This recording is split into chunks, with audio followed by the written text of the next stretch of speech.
Assalamualaikum warahmatullahi wabarakatuh.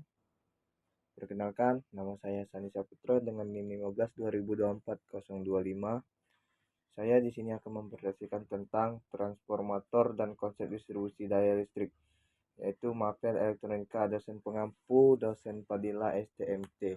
Baik, saya akan menjelaskan dari materi yang diberikan oleh dosen Ibu Fadilah. Pertama, tentang tanya jawab. Yang pertama, satu, gambarkan dan jelaskan komponen pokok sistem tenaga listrik serta jelaskan fungsinya masing-masing. Oke, ini saya buatkan gambar transformator dan konsep distribusi daya listrik. Yang pertama yaitu pembangkit listrik, yang kedua transformator atau step up, yang ketiga saluran transmisi, yang keempat pembangunan atau konsumen. Satu, pembangkit listrik atau power plant. Fungsi dari power plant itu ialah mengubah energi primer atau air, uap, panas bumi, matahari, angin, nuklir menjadi energi listrik menggunakan generator. Jenis-jenis pembangkit listrik. Jenis pembangkit. Yang pertama yaitu PLTA, pembangkit listrik tenaga air. Yang kedua yaitu PLTU, tenaga uap menggunakan batu bara untuk menghasilkan uap. Ini saya persingkat saja. Yang kedua yaitu transformator atau step up, yang sering disebut juga trafo naik tegangan. Fungsinya menaikkan tegangan listrik yang dihasilkan pembangkit. Contohnya misalnya dari 6 sampai 20 kV menjadi 150 sampai 500 kV agar bisa ditransmisikan jarak jauh dengan rugi daya atau losses yang minimal. Penjelasan. 1. Daya listrik P sama dengan tegangan F kali arus I. B. Jika tegangan dinaikkan, maka arus bisa diturunkan. Rugi daya yang proporsional terhadap I pangkat 2 R menjadi kecil. C. Jadi, menaikkan tegangan sama dengan efisien transmisi. 3. Sistem transmisi, yaitu fungsinya mengalirkan energi listrik tegangan dari pembangkit ke wilayah beban atau gardu induk dalam jarak jauh. Komponen utama yaitu SUT atau SUTET, saluran udara tegangan tinggi atau sangat tinggi. 2.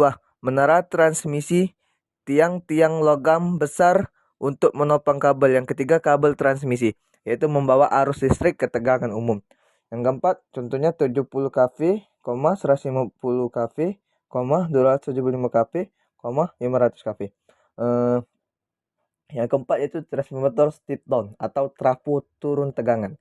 Fungsinya menurunkan tegangan tinggi menjadi tegangan menengah di gardu induk. Lalu tegangan rendah di trafo distribusi. Proses penurunan bertahap. Yaitu yang pertama 500 kV sampai 150 kV di gardu induk. Yang kedua 150 kV atau di gardu distribusi. 20 kV sampai 210 kV atau 340 V di dekat rumah atau konsumen. 2. Jelaskan arti pentingnya energi listrik bagi umat manusia saat ini.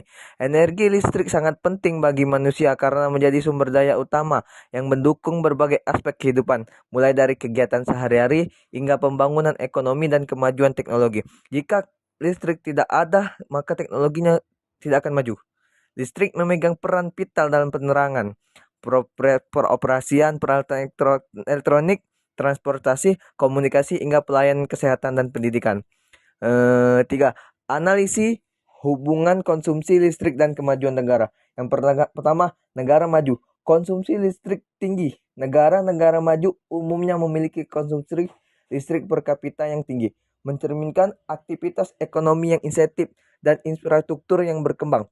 Yang pertama yaitu negara Islandia, 50,083 kWh per kapita tahun 2023. Yang kedua yaitu Amerika Serikat mengkonsumsi 12,444 kWh per kapita pada tahun 2023. Yang ketiga yaitu Jerman mengkonsumsi 7,990 kWh per kapita tahun 2023. Ini dikutip dari Wikipedia. 1. Negara berkembang yaitu konsumsi listrik rendah. Negara-negara yang berkembang cenderung memiliki konsumsi listrik per kapita yang lebih rendah, mencerminkan keterbatasan akses energi dan infrastruktur. Yang pertama yaitu negara India, 1,075 kWh per kapita tahun 2022. Yang kedua yaitu negara kita sendiri, negara Indonesia. Berarti negara Indonesia ini negara yang berkembang.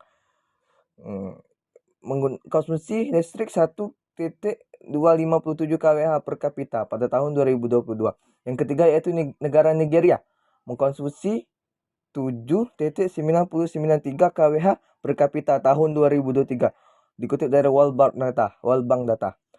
Yang satu, korelasi dengan indeks pembangunan manusia. Studi menunjukkan bahwa peningkatan konsumsi energi per kapita hingga 20 sampai 40 GJ sekitar 5,5056 sampai 11,111 kWh dapat mendorong negara ke kategori pembangunan manusia tinggi. Namun, setelah ambang batas tertentu, peningkatan konsumsi energi memberikan manfaat yang semakin kecil terhadap kesejahteraan manusia. Kesimpulannya, tingkat konsumsi listrik sangat berkorelasi dengan tingkat pembangunan suatu negara. Negara dengan konsumsi listrik tinggi memiliki industri kuat, layanan publik efisien, dan tingkat kesejahteraan. Oke, wassalamualaikum warahmatullahi wabarakatuh.